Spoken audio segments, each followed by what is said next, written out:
Welcome to the deep dive. Today we're jumping into an idea that's, well, it's pretty designed to make you stop and think. The source material we're looking at makes this really bold claim. It says, every single day you don't create, you're a slave. Not metaphorically, literally. Wow.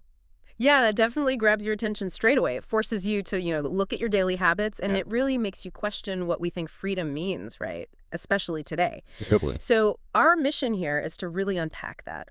What does this source actually mean by creation and slavery? Yeah. Particularly, in relation to our attention, our sense of control, personal agency. It's a tough one. It is. It's a challenging idea, no doubt, but there's a lot there to think about. Absolutely. And right from the start, it sets up this stark choice, a dichotomy. You're either building something, it says, or you're being built into something. Right. Like into someone else's machine, their dream, their empire. It doesn't seem to leave much room in the middle, which is, pretty confronting. It really is. It suggests there's no neutral ground for our time or our energy. And it forces that question. If you're not building your own thing, what are you becoming part of? The source really highlights this problem, when we choose consuming over constructing, or just scrolling, endless scrolling, instead of actually producing something. Yeah, we all do it. We do. And the argument is that this feeds a system not designed to make you rich. And in that system, the source says you're just the cog, the consumer, the puppet. Oof. That's a powerful way to put it, especially considering how much time we do spend consuming things online, watching videos, reading feeds. But what really got me was how it challenges the idea of relaxing. Saying that what feels like just chilling out is actually volunteering for mental slavery. Because that's such a strong phrase. Why make such an extreme claim about something that feels so normal, even necessary like downtime? What's the thinking behind that? Well, I think the core idea there, the underlying premise, is about where the real battles are fought now. The source puts it bluntly.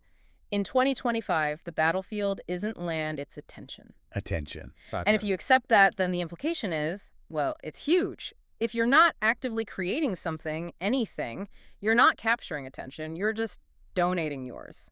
Giving it away, minute by minute. So it's not just about money or career, it's about who controls the narrative you're absorbing. Exactly. It's about shaping desires, shaping how you see the world when you're constantly plugged into things others have made, rather than, building your own perspective or project. Okay, so if attention is the battleground, then doing nothing or just consuming has a real cost. The source even lists these tangible things you could have done instead. Yeah, the missed opportunities. Right, like posting that idea you had or selling something, writing that ebook chapter, putting out a video, finally launching that thing. But often, we don't. We watch someone else do it instead. And that's the part that stings, right? The source says they got paid while you got pacified. It's a direct hit, yeah. Challenges our comfort. And it really does. And that brings us to maybe one of the most potent metaphors in the whole piece. He talks about the chains of the system being deceptive. So. Well, it says the system doesn't put actual chains on your wrists. It's smarter than that. Instead, it puts pleasure in your pocket. Pleasure in your pocket, like the phone, the constant stream of entertainment. Exactly, making the, quote, slavery almost undetectable. Because it feels good. It's easy. It's enjoyable. So you don't even notice the constraint. Precisely. It taps right into that, immediate gratification thing we're all wired for versus maybe harder long-term fulfillment that comes from building. It's subtle, but incredibly effective. That pleasure in your pocket image. Yeah. It really does stick with you. It's insidious because it's not like some obvious harsh control. It's comfortable. Yep. So with all that laid out, the source hits you with this really direct question. What did you build today? And it stresses. Not what did you do, what did you build? That difference feels key, doesn't it? It's not just about being busy. Absolutely crucial distinction. It pushes past just, activity for activity's sake towards something tangible, creation. And if your answer is nothing, if you didn't build anything, then the source just lays into you with these follow-up questions. Who owns your time? Who owns your mind? Who owns your future? Wow. The implication is stark.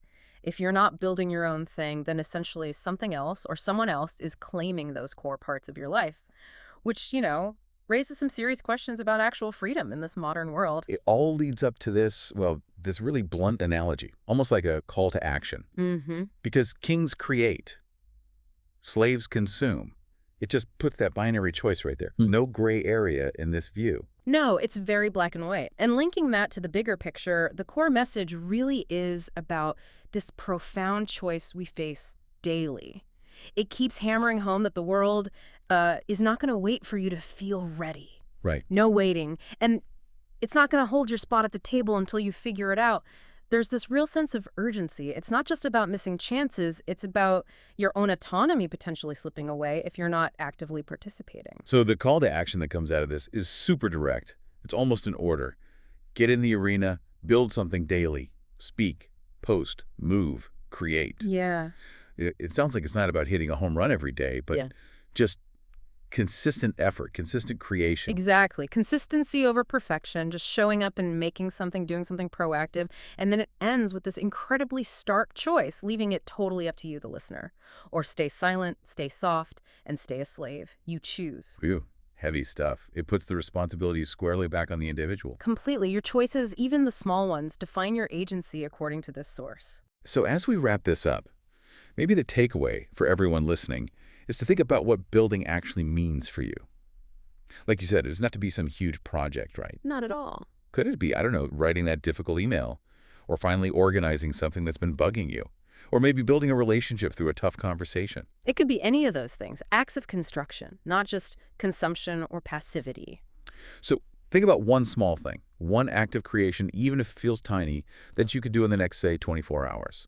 And maybe ask yourself, how might doing just that one thing start to shift that balance the source talks about? The balance of who owns your attention, your time, your future. How does it apply this idea directly to your life right now?